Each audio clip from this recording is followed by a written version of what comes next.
ጋሺ ሽማግሌዎቹ መጡ እንዴ? መጡ?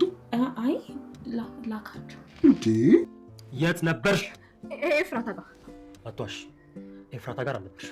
አይ ማለቴ ዝና ጋር ነበርኩኝ። ዝና ደወለልኝና አገኘሁት እና ደግሞ ክሳችሁን ደርሶበታል። የሆነ ፖሊስ መሞቴ እንደማይቀርም አውቃለሁ፣ ግን በቀረኝ ጊዜ ተደስቼ መኖር ነው የምፈልገው። ምን ነው ዝም አልክ? ዋጋ የማልከፍልበት ነገር ብዙ አያስደስተኝም። ብሩክ ማለት ደብል እየተጫወተች ነው። የለፋበትን ሙዚቃ የሰረቀችው እሷ ናት እያልኩ ነው። አልገባኝም። ጠበቃው ሉላን ፈልጌ ካላገኘው ሉላ የኔ የማትሆን ከሆነ እኔም መቀመቅ ውስጥ የምትከተኝ ከሆነ እኔም ለዝና ወስጄ አስረክባታለሁ በማለት ነበረ ዝናን ቀላል ሰው አድርጎት ከዝና ጋር የተገናኘው። በመጨረሻም የዝና እጅ ከገባ በኋላ ደግሞ ምን አይነት ሰው ውስጥ እንደገባና በእርግጥም አውሬ ሰዎች ከሚጠሩትም በላይ አውሬ መሆኑን በራሱ አንደበትም አረጋግጧል። ጠበቃው እንግዲህ የተለያዩ ውሸቶችን ፈጥሮ ከዝና ለማምለጥ በመጀመሪያ ሉላን ለዝና ለማስረከብ ያለችበትን ቦታ ለመናገር የፈለገ ቢሆንም ነገር ግን ዝና ደግሞ ምን እንዳገናኛቸው አጥብቆ ጠይቆን ነበረ። ነገር ግን ጠበቃው ምንም ነገር መናገር አልቻለም። አንድ ውሸት ሁለት ውሸት እያለ የቀጠለ ቢሄድም ነገር ግን ውሸቱ ደግሞ ወደ አደጋ ራሱን ወደ ማጋለጥ ደረጃ አድርሶታል። ዝናም በምን ምክንያት አንተ ከሉላ ጋር ከውስጥ ልትሆን ትችላለህ? እንዲሁም ደግሞ ሞገስ በምን ምክንያት ከወደ ውጭ ፖሊስ ይዞ ሊመጣ ይችላል? በማለት የሰጠው ምላሽ ደግሞ አጥጋቢ ምላሽ ስላልሆነለት እናም ደግሞ በመጀመሪያ ያስቀመጠለትን ጥያቄ ትህትና ምን አይነት ልጅ ናት እንዲሁም ስለ ሉላ የተጠየቀውን መልስ ከመመለስ ይልቅ ስለ ሉላ ውበት ሉላ ማለት እኮ መልአክ ናት፣ ሉላ ማለት እንግዲህ የውበት አምላክ ብለው ሰዎች እንደሚጠሩት ይህንን ቃል መጥራቱና መጠቀሙ ነበረ ዝና እንዲበላው ያደረገው። ዝናን መዋሸት ያልቻለው እዚህ ጋር ነበረ። ዝና እንግዲህ አሁንም ቢሆን እተውሃለሁ በማለት ካስፈራራው በኋላ ነገር ግን ሉላ ያለችበትን ቦታ ፈልገህ ታመጣልኛለህ ብሎታል። ነገር ግን ጠበቃው ሉላን አሁን ላይ ከየትም ቦታ ብሎ ፈልጎ ሊያመጣት አይችልም። ምክንያቱም እነ ሉላም አድራሻቸውን ቀይረዋል። በሌላ በኩል ማህሌት ወደ ኤፍራታ በመደወል ኤፍራታ ጋር ማረፍ እንደምትፈልግ ወደ ኤፍራታ መሄድ እንደምትፈልግም ነግራታለች። ታዲያ ኤፍራታም ደግሞ እንደማትፈልግና አንቺ የምትመጪ ከሆነ ከጀርባሽ አንዳች ነገር ሳትይዢ ስለማትመጪ ስለዚህ አታስፈልጊኝም፣ አሁን ሰላም ነኝ፣ ሁሉም ነገር አለኝ ብትላትም ማህሌት ግን ሁሉንም ነገር አሟላልሻለሁ በአሁኑ ሁሉም ነገር አለኝ ማለቷ እንግዲህ ማህሌት ገንዘብ ከየትም ልታመጣ አትችልም፣ ገንዘብ የላትም፣ በአሁኑ ከቤት ተዘግቶባን የምትውለው ከዝናም ጋር ፈጽሞ ልታገኝ አትችልም።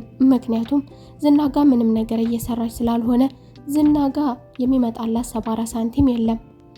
ታዲያ ኤፍራታም ደግሞ ማህሌት ያለ አንድ ነገር እንደዚህ ልትል እንደማትችልና ማህሌት ከዚህ ጀርባ የሆነ ነገር እንደያዘች ስላወቀች ነበር ምንም ነገር አያስፈልገኝም፣ ሁሉም ነገር አለኝ፣ አንቺም በሩቅ በማለት ስልክ ዘግታባታለች።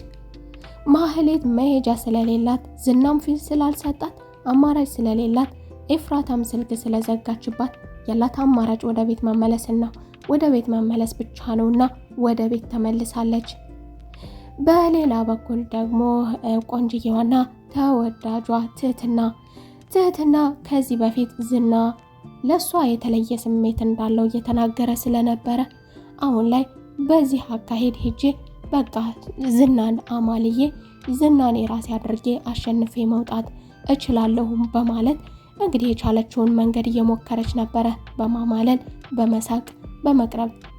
ነገር ግን ዝና ደግሞ እኔ ያለፋሁበት ነገር አይመቸኝም በማለት ከዚህ በፊት ደራ ይዞት እንጂ ፍቅር እንዳልሆነ ከዚህ በፊት ደግሞ ፍቅር የያዘውም ከደራዋ ጋር ከኃይለኝነቷ ጋር እንደዚሁ ከጀግንነቷ ጋር እንጂ እንደዚህ እየተሽለጠለጠች እንደ ማህሌት እየሆነች እየተናነሰችና አፈቅራለሁ ወድሃለሁ የሚለው ነገር በፍጹም እንዳልተዋጠለትም አሳምኖ ነግሯታል። ዝና የሚወደው የሚፋለመው የሚፈልጠው የሚገለው አትንካኝ የሚለው የሚከራከረውን አይነት ነበረ። በአሁኑ ደግሞ እሷ ይሄኛውን መንገድ መጠቀሜ ምናልባትም ከዚህ ቦታ እንድወጣ ይረዳኝ ይሆናል ብላ ነበር። ነገር ግን በፍጹም የሚያዋጣት አይደለም። በጉልበትም ለመውጣት የሞከረች ቢሆንም ነገር ግን ከዝና ጋር በጉልበትም በፍጹም የማትወጣው ነገርና እንዲያውም ሞቷን በአፋጣኝ በሰዓታቶች ውስጥ የሚያደርገው ነገር መሆኑን ስላወቀች ነገሩን አካሄዷንም ለመቀየር ሞክራለች። በሌላ በኩል መድብል ይህንን ነገር ማን ሊያደርገው ይችላል? እንዴት ሊሰረቅ ይችላል? አቀናባሪው ኧረ በፍጹም ሊሆን አይችልም በማለት ምናልባትስ ማህሌት አድርገው ይሆን እንዴ በማለት ጥርጣሬውን ወደ ማህሌት አድርጎ ነበረ። ምክንያቱም ማህሌት እነሱን ለመጣል ምንም ነገር ከማድረግ ወደኋላ ስለማትችል ጥርጣሬውን ከሷ ላይ ነበር ያደረገው። አዎ አልተሳሳትኩም፣ በፍጹም ሌላ ማንም ሊሸውደኝ አይችልም፣ ማንም ሊያደርገው አይችልም ማህሌት በማለት ማህሌትን ላይ ጥርጣሬውን አድርጎ ነበረ። ታዲያ ከውጭ ቆይታ ደግሞ ወደ ውስጥ ገብተው እየተበሳጩ ማንም ሊያደርገው አይችልም፣ በቃ እሷ ናት የጠየቀውን ሁሉ ጠይቆ አማራጭ ሲያጣ ዩቲዩብ ላይ እንደተጫነ የሰረቀው ሰው እንግዲህ ወስዶ እንደጫነውና እንደተጠቀመበት መድብል በለፋበት እሱ ለቆ እንደተጠቀመበትም መድብል መርዶን ይዞ ከቤት ገብቶ ከተቀመጠ በኋላ ሀገር ሰላም ብላ ማንም የለም ብላ ማህሌት ደግሞ እየተንሻከከች ከውጭ ወደ ውስጥ ስትገባ ጋማ ተብላለች።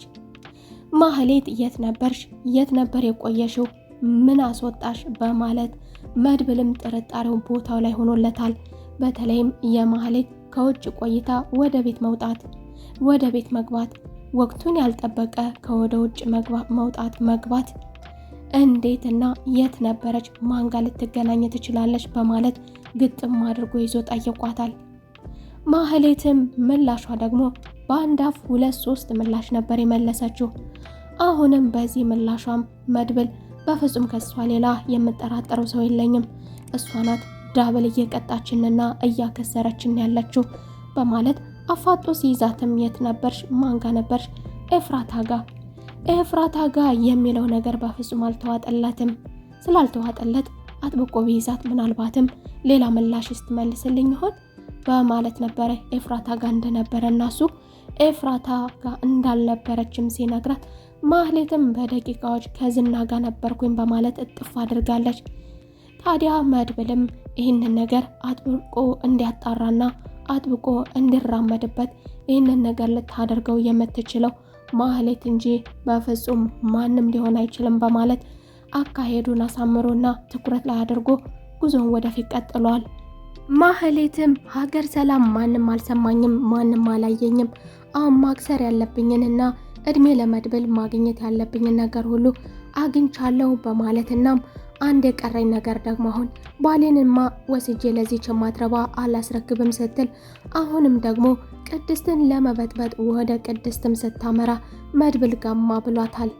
መድብል በአሁኑ እየተንሻከከች ያለችውና በዚህ ልክ እየተራመደች በር ለበር አጥር ላጥር እየሄደች ያለችው ስለዚህ የሆነ ነገር አለ ማለት ነው። የኔንም ስራ የሰረቀችው እሷ ናት፣ ማንም ሊሆን አይችልም፣ በፍጹም ማንም ሊያደርገው አይችልም፣ እሷ ናት በማለት በር ቆልፎባታል። ታዲያ ይህ በመሆኑ ደግሞ በሌላ በኩል ቅድስቴ እራበኝ ስትል ወደ ክፍሏ ምግብ ይዛላት ስትሄድ መድብል እንግዲህ አስወጪ መውጣት ፈልጋለሁ ስትል መድብል መጥቷል ስትላት መድብል ከውጭ ወደ ውስጥ መምጣቱ እንግዲህ ምን አግኝቶ ነው እንግዲህ የሰረኩትን ነገር ያደረኩትን ነገር ደርሶብኛል ማለት ነው፣ ይገለኝ ይሆን ወይ የሚል ፍራቻና ድንጋጤ የሚታይባት ነበረ። ይህንን ድንጋጤ በማሳየቷ ደግሞ ቅድስት አንድ ነገር አረጋግጦላታል።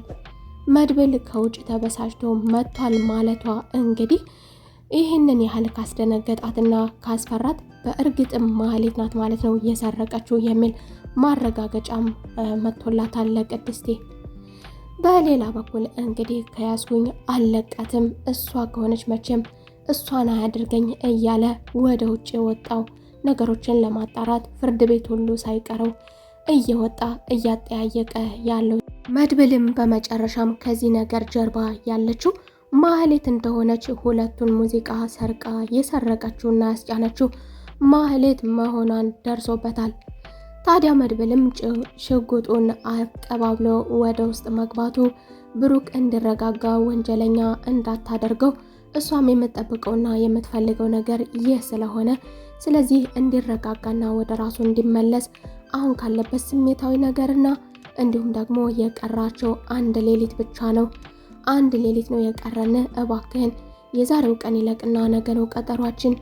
ነገ ትመስክርልንና ከዚህ ቤት እናስወጣታለን እናባርራታለን እያለ ቢማጸነውም ነገር ግን መድብል ይህንን ያደረገችው እሷ ናት በሚገባ አውቃለሁ። አለቃትም አይደለም አንድ ቀን ይቅርና አንድ ደቂቃማ አለቃትም እያለ እንግዲህ ሽጉጡን አቀባብሎ ወደ ማህሌት ገብቷል። በስተመጨረሻም ማህሌት እንግዲህ መድብልንም ወንጀለኛ ልታደርገው ነው። አሳስታም ወንጀለኛም ልታደርገው ነው። ብሩክም የቻለውን ያህል ወንጀለኛ እንዳይሆንበት ወንድሙ እናም ደግሞ ያስቀመጧት ለዓላማ ነውና የመጨረሻ አንድ ቀን ብቻ ነው የቀረን። እባክህን ይህንን ቀን ትመስክርልን፣ ይህንን ቀን ትጨርስልን እያለ ወንድሙን እየተማጸነ ነበረ። መድብልም እንግዲህ አምልጦ ወደ ማህሌት ገብቷል። ማህሌትን ያሰናብታትና ወንጀለኛ ይሆን? የዛሬው ክፍል ይህንን ይመስል ነበረ። ግምታችሁን፣ ሀሳብ አስተያየታችሁን ኮሜንት ላይ አሳውቁኝ እያልኩኝ የዛሬው ክፍል ይህንን ይመስል ነበረ። በቀጣይ ክፍል ተመልሰን እስከምንገናኝ መልካም ቆይታ። ወዳችኋለሁ።